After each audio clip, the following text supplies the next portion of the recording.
lagi dalam video pembelajaran kali ini adalah mata kuliah Mikroekonomi 2. Jadi kemarin kita sudah bertemu di video Mikroekonomi 2 dalam materi pasar dan pasar persaingan sempurna. Saat ini di video kali ini kita akan mempelajari tentang pasar monopoli. Sebelum masuk ke materi, saya akan memberikan sedikit prolog tentang pasar monopoli. Jadi, kalian semua di sini pasti pakai komputer atau laptop.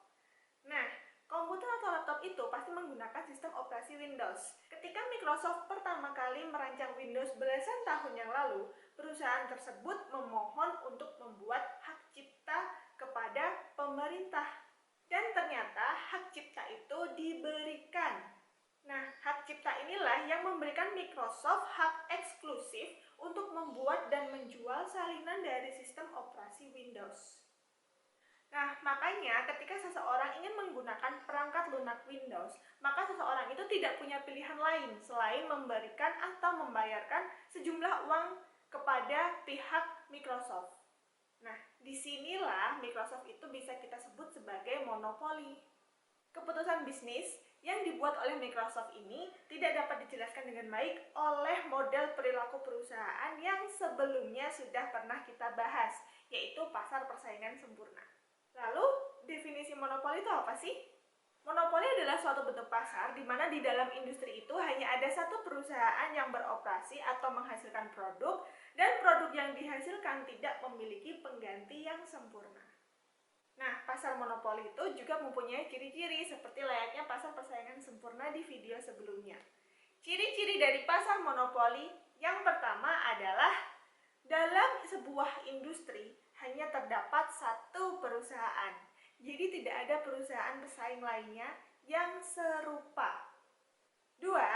Produk yang dihasilkan adalah produk yang unik, tidak mempunyai penggantinya yang sempurna. Jadi produknya harus benar-benar unik. Ketiga, adanya kesulitan untuk perusahaan baru dalam memasuki pasar. Kira-kira kenapa ya? Padahal pasar persaingan sempurna kemarin gampang banget. Kenapa pasar monopoli ini susah? Nah, kecenderungannya untuk masuk ke dalam pasar monopoli ini dibutuhkan modal yang sangat besar untuk menyaingi perusahaan sebelumnya.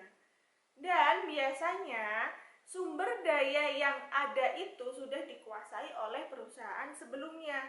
Jadi kalau mau menyaingi pasar monopoli atau perusahaan yang sudah ada di monopoli sebelumnya, dia harus mempunyai sumber daya alam yang tidak dikuasai oleh perusahaan lainnya, serta menciptakan barang yang unik.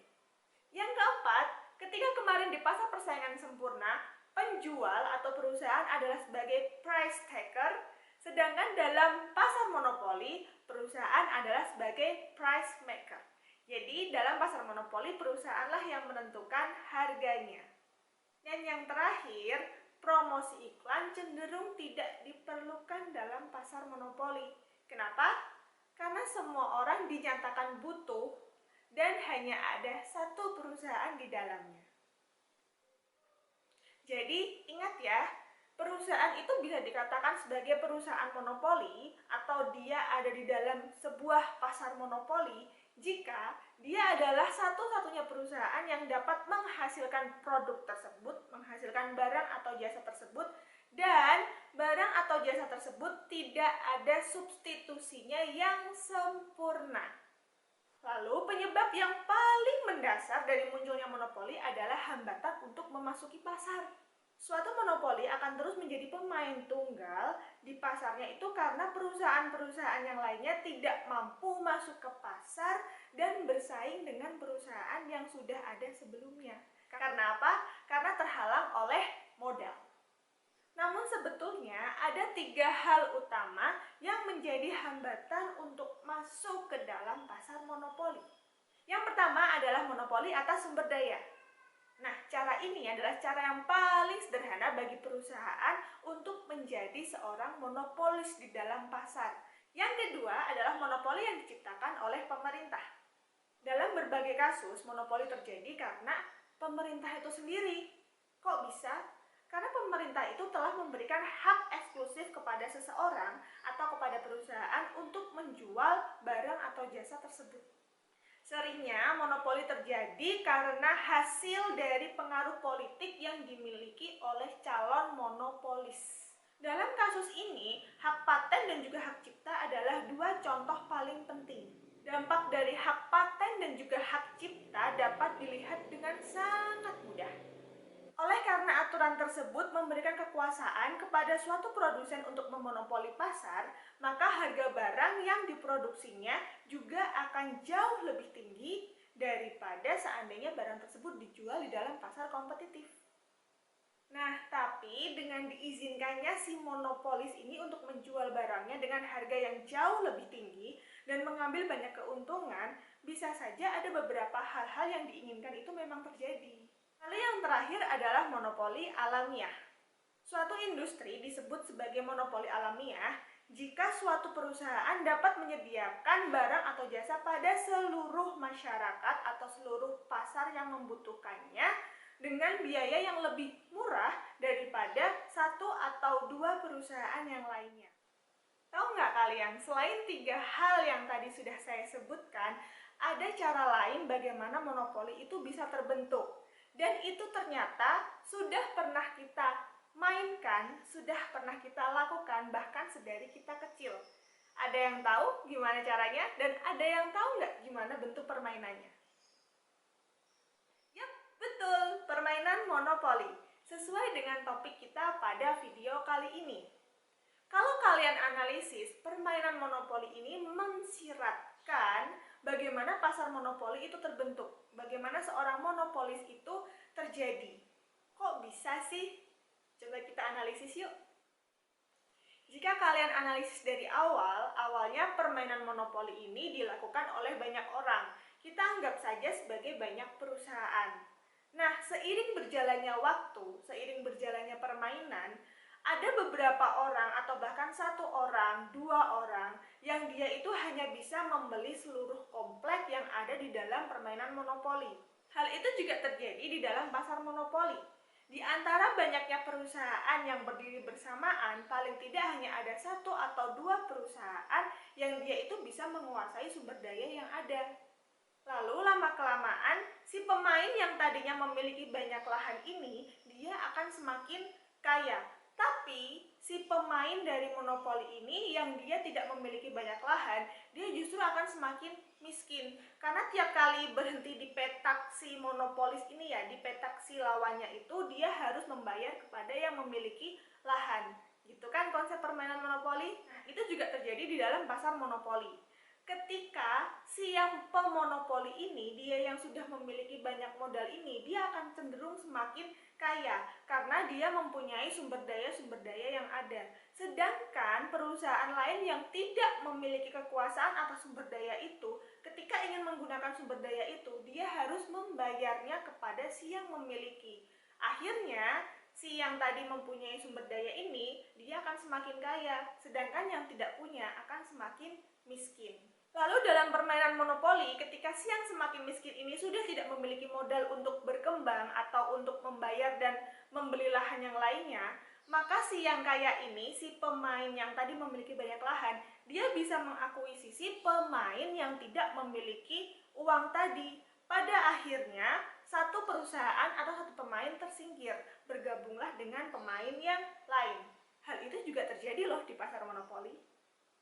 Hingga akhirnya kita semua tahu bahwa permainan monopoli akan berakhir ketika ada satu pemain yang dia itu memiliki keunggulan atas semuanya. Keunggulan uangnya dan juga keunggulan lahannya. Dan dia dapat mengakuisisi semua pemain monopoli yang ada. Nah, itu adalah konsep terjadinya pasar monopoli.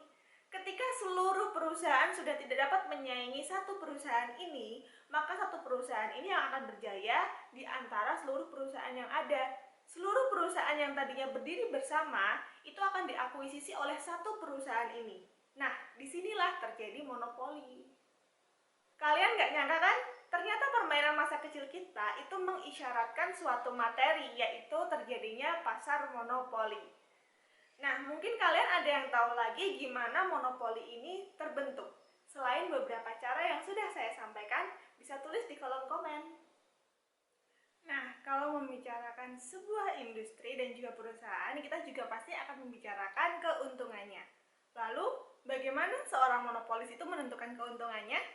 Perhitungan keuntungan itu semuanya hampir sama, di mana total pendapatan atau TR dikurangi dengan biaya total atau TC. Atau bisa kalian lihat di bawah sini. Atau kita juga bisa menuliskannya sebagai berikut.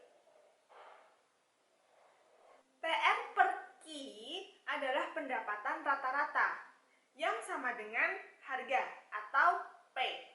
Dan TC per Q adalah biaya total rata-rata atau ATC. Dengan demikian bisa juga dituliskan sebagai berikut. Sejauh ini pasti kita akan mengasumsikan bahwa perusahaan monopoli itu menetapkan harga yang sama untuk seluruh konsumennya. Namun, ternyata banyak kasus yang kita temui bahwa perusahaan monopoli itu berusaha untuk menjual barang yang sama kepada konsumen yang berbeda dengan harga yang berbeda juga. Nah, itulah yang kita sebut dengan diskriminasi harga. Ada loh beberapa perusahaan dalam perekonomian, dalam strategi bisnisnya itu ditujukan untuk menetapkan harga yang berbeda kepada konsumen yang berbeda. Padahal biaya marginal yang dikeluarkan adalah sama. Nah, beberapa contoh perusahaannya adalah yaitu yang pertama, ada yang namanya tiket pesawat. Nah, tiket pesawat ini kalau kalian melihatnya, biasanya justru weekday itu harga tiket pesawat jauh lebih mahal daripada weekend atau di akhir pekan. Nah, bisa juga kalian kalau melihat, kalau tidak di hari-hari yang padat, justru tiket pesawat itu jauh lebih murah daripada hari-hari yang padat. Kita analisis yang pertama dulu.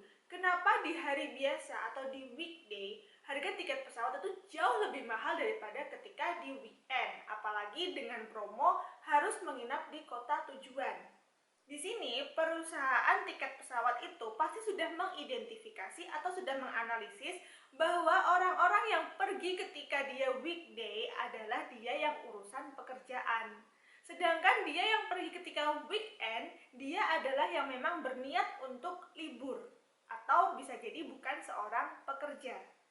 Nah, ketika dia mentargetkan seorang pekerja, berarti seorang pekerja itu berapapun harga dari tiket pesawat pasti akan dibeli, apalagi kalau untuk urusan bisnis atau sebuah pekerjaan. Beda cerita kalau dia yang rencananya hanya untuk liburan. Orang yang hanya untuk liburan pasti dia akan memilih tiket pesawat yang paling murah. Makanya beberapa perusahaan tiket pesawat itu memberikan harga murah di hari weekend. Tapi di hari weekday dia justru akan menaikkan harga karena target konsumennya sudah berbeda meskipun barang yang ditawarkan sama. Lalu yang selanjutnya ada yang namanya kupon diskon. Sekarang biasanya perusahaan itu dia akan menyebarkan kupon diskon kepada orang-orang yang ada di luar sana untuk tertarik agar dapat pergi ke sebuah usahanya itu. Misalkan sama-sama kupon diskon potongan 50%. Kenapa sih enggak si perusahaan itu aja yang langsung memberikan potongan harga sebesar 50% tanpa kupon diskon? Nah, ini adalah yang disebut dengan diskriminasi harga, di mana perusahaan ingin menjual barang yang sama tapi dengan harga yang berbeda. Harga yang berbeda itu didapatkan oleh orang-orang yang mendapatkan kupon diskon itu. Kalau perusahaan langsung menerapkan potongan harga sebesar 50%, itu berarti memberikan potongan harga secara cuma-cuma, bukan diskriminasi harga.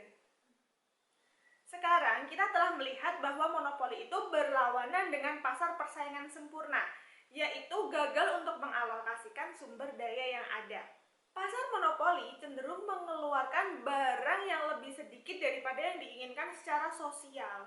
Namun hasilnya malah menetapkan harga yang menjadi lebih tinggi dari biaya marginalnya. Selanjutnya, para pembuat kebijakan di dalam pemerintahan memiliki 4 cara untuk mengatasi masalah monopoli dan bisa memilih salah satu di antaranya atau menerapkan semuanya. Cara yang pertama adalah meningkatkan kompetisi dengan undang-undang anti pakat.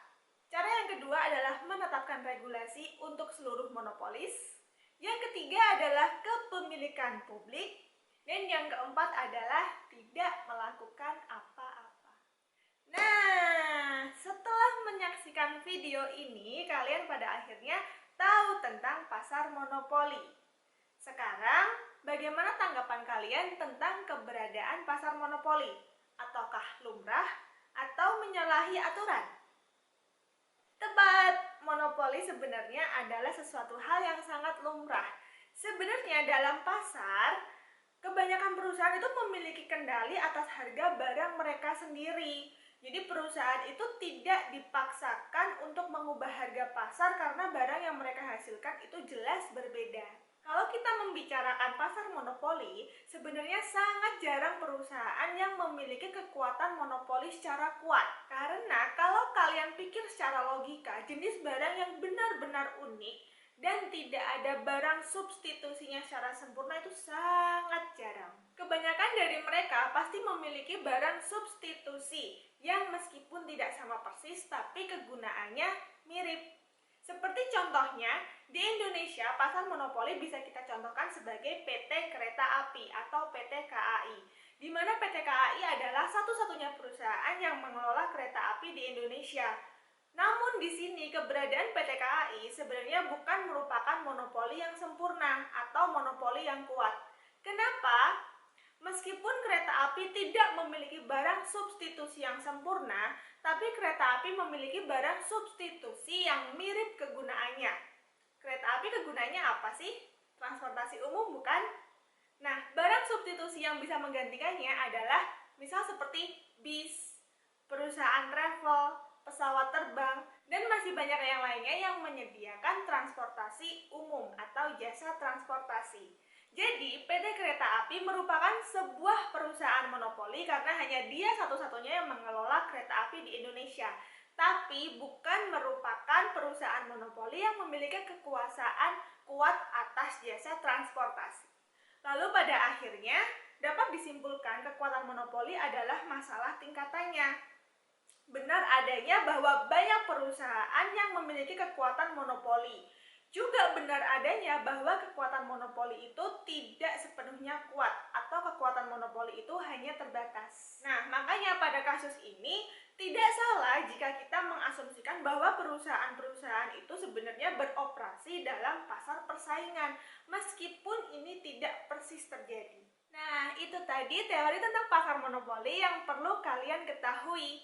Ingat, mikroekonomi bukan merupakan mikroekonomi jika kita tidak belajar tentang kurva. Video ini adalah part 1 dari materi pasar monopoli. Untuk kurva akan saya jelaskan di video part 2.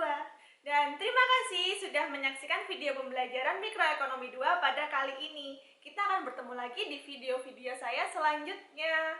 Jadi jangan lupa subscribe, like, dan juga komen YouTube channel saya, Lola Purnia Pitaloka.